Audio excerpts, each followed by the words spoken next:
Sardar Sarovar dam सिंचाई, पेयजल और जल विद्युत उत्पादन क्षेत्र में क्रांतिकारी बदलाव ला रहा है। सरदार सरोवर डैम से उत्पादित बिजली का बंटवारा अनुपात में तय किया गया है।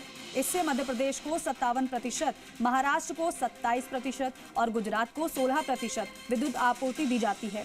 इस बंटवारे से तीनों राज्यों की ऊर्जा जरूरतों की बड़ी हिस्सेदारी पूरी हो रही है। ये परियोजना राजस्थान और गुजरात के लिए समान रूप से महत्वपूर्ण है। राजस्थान को डैम से नहरों के माध्यम से पेयजल और सिंचाई का पानी मिल रहा है। खासकर बाड़मेर, जालौर, सिरोही और जोधपुर जैसे रेगिस्तानी जिलों में ये पानी जीवन रेखा साबित हुआ है। वहीं गुजरात के किसानों और उद्योगों को लगातार जल और बिजली आपूर्ति से बड़ी राहत मिली है। सरदार पटेल ने 1962 में मतलब ये सरदार सरोवर डैम का नर्मदा नदी को विशाल डैम का सपना देखा था। 2017 में पूरा हुआ और 4 स्टेट को जोड़ती हुई ये जो परियोजना है वो सरदार पटेल के प्रति एक श्रद्धांजलि है। स्टैच्यू ऑफ यूनिटी का जो इनॉग्रेशन है 2018 में हुआ और यहाँ की 3 थीम है, unity in diversity, water and nature. 3 theme के ऊपर यहाँ 26 अट्रैक्शन बनाए गए। 1450 मेगावाट बिजली है वो 2 बड़े पावर हाउस से यहाँ पर प्राप्त होती है। पहला पावर हाउस है जिसमें 1200 मेगावाट जो बिजली है वो जनरेट की जाती है, जिसमें 200 मेगावाट के जो टरबाइन हैं वो हैं। 6 टरबाइन इसमें बने हुए हैं, बहुत गहराई तक इसमें टरबाइन लगे हुए हैं।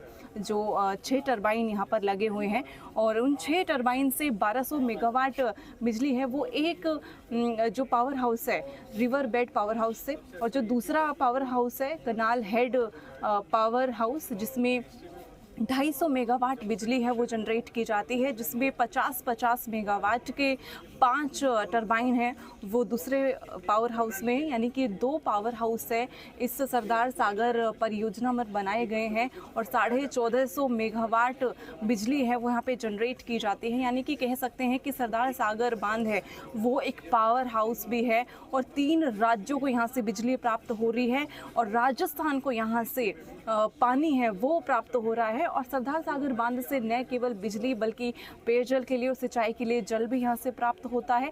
तो कह सकते हैं इसे, और ये कई राज्यों की है वो लाइफलाइन कहा जा सकता है कि कई राज्यों की यहाँ से लाइफलाइन है और बहुउद्देशीय और बहुत ही महत्वाकांक्षी ये परियोजना है।